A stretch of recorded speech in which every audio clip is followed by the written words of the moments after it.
Watching TVC Breakfast. Now, malaria remains one of Africa's deadliest diseases, claiming around 600,000 lives every year.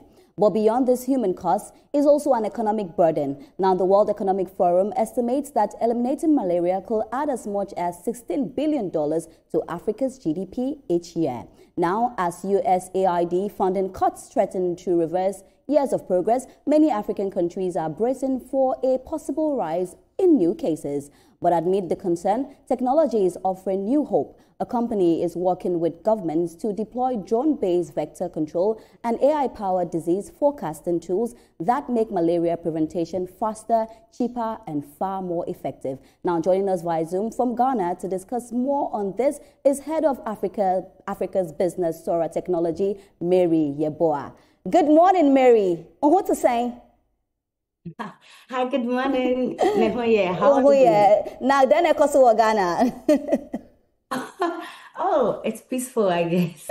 All right. So beautiful to have you all the way from Ghana. Now we're talking about malaria. You know, it's quite scary. We see what happens when it comes to malaria. We see the amount of people, that have died. A lot of money has been put into it. But at the end of the day, we still see more deaths. It's beautiful to see that technology is taking center stage now. But I want you to elaborate more, on this.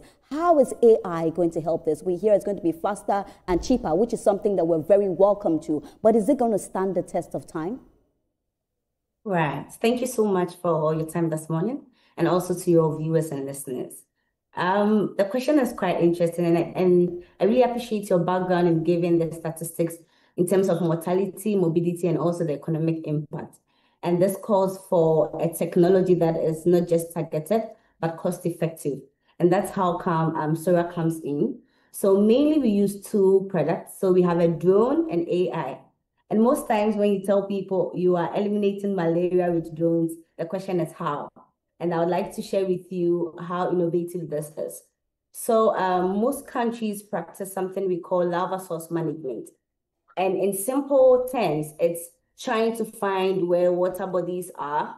And the assumption is that if there is water bodies like puddle made by rain, there's some stagnant water elsewhere, it's going to have the mosquito larvae in it, then becomes the adult mosquito gets infection of the Plasmodium parasite and bites.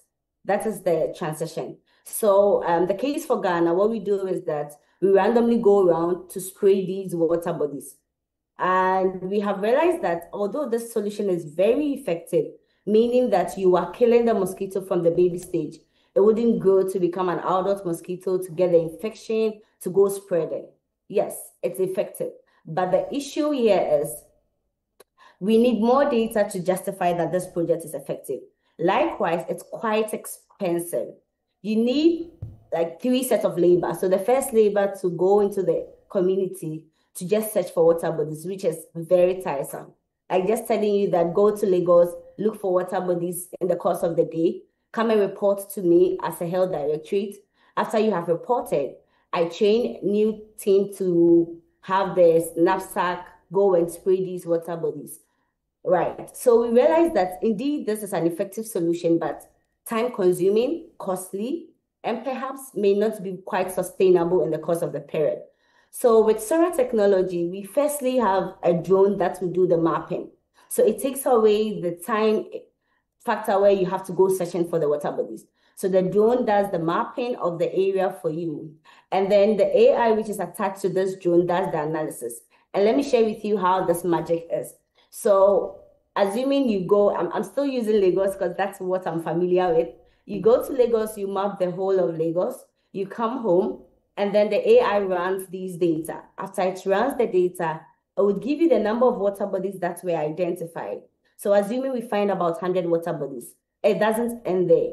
We have the AI has the second part of it, which is able to risk classify. And this, I like to highlight more on it because it's like a value proposition. Each African country, most especially the sub-Saharan African, needs it because it's able to analyze and tell you which of the water body had the larvae and which one doesn't. Like I said previously, in the conventional one, you just rush, find water bodies and you spray. The expertise in knowing that this water body has larvae or not, we don't have it. And even if we have, these entomologists are very few in our countries. So they can't do this randomly the whole year.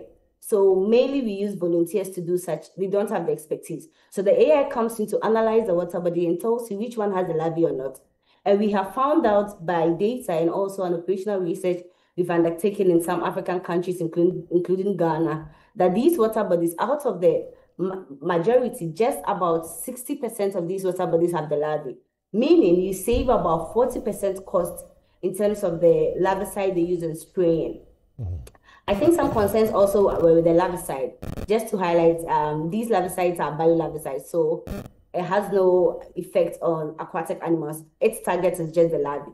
So back to what I was saying, when we are able to do the risk classification, which is telling you which of the water bodies has the larvae, which one doesn't, we then pass it into our database and give it to a navigator. So you have a phone where you have red and blue indications.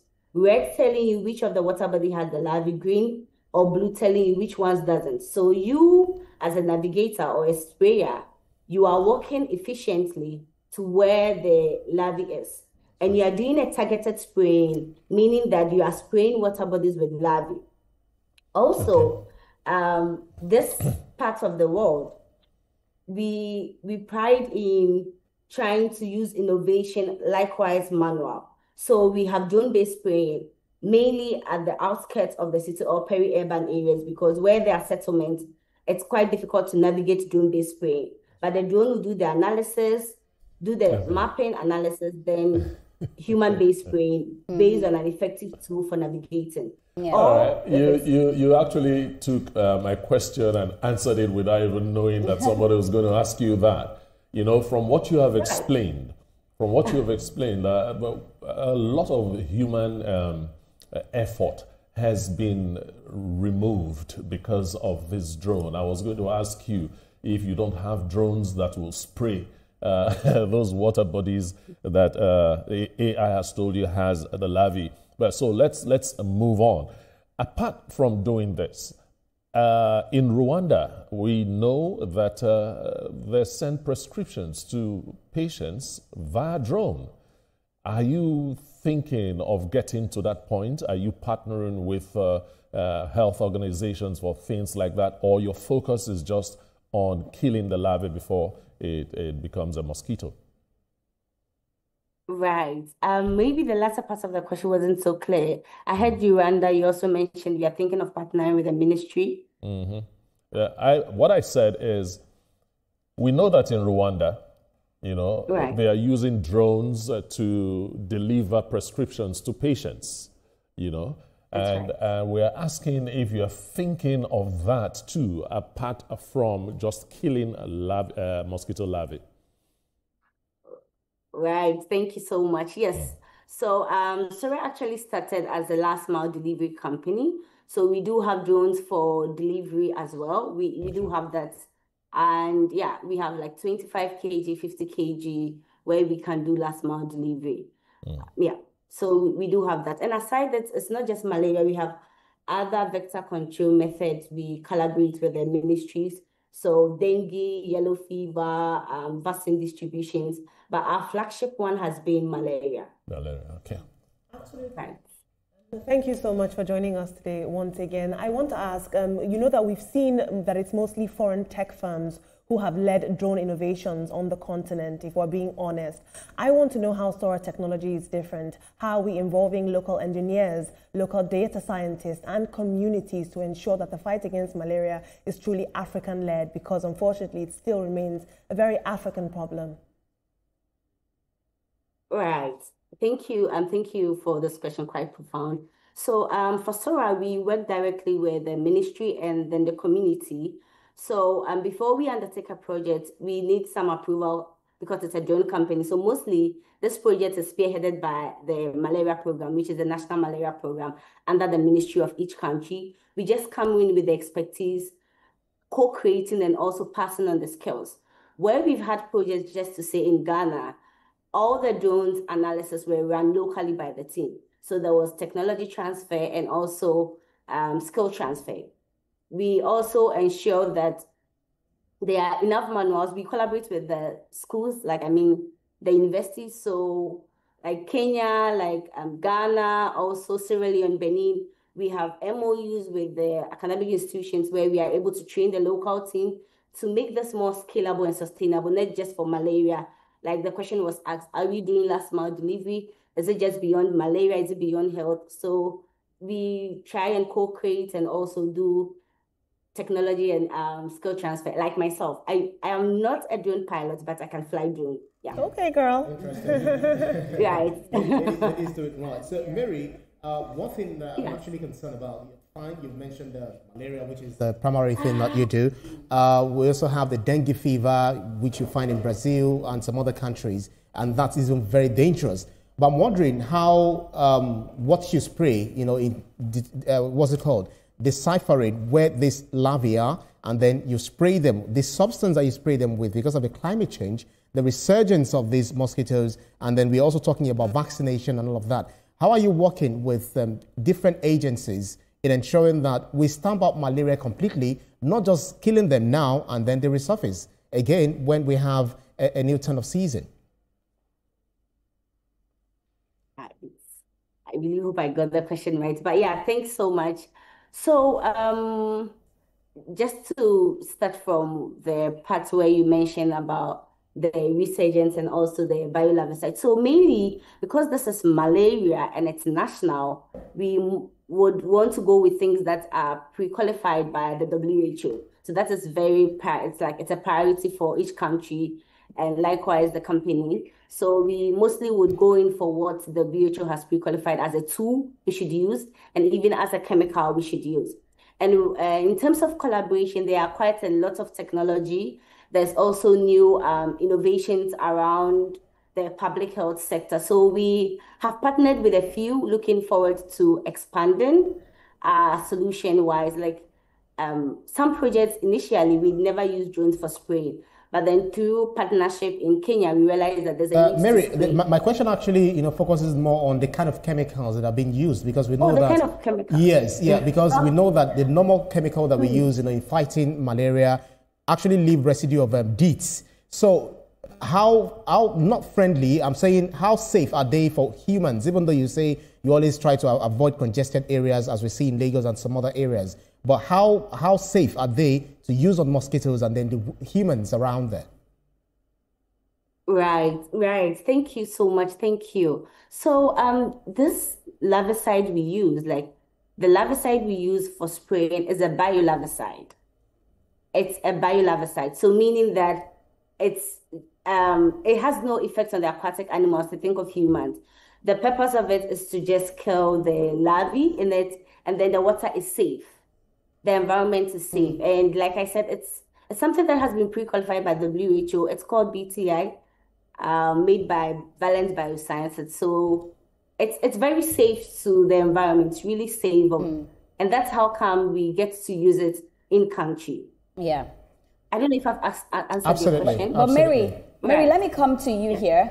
Let's talk about funding, for this, because this is a beautiful initiative, actually. We've been trying to deal with malaria, and it's beautiful to see that technology can do something, because even in Ghana as well, we've had a lot of people that have died from malaria, especially kids, but for funding for this project, what are we looking at? Because I know that you're going to spread to other African countries. It's not just going to be Nigeria, Ghana. We're talking about Kenya, Tanzania, other countries. In terms of funding, what are we looking at?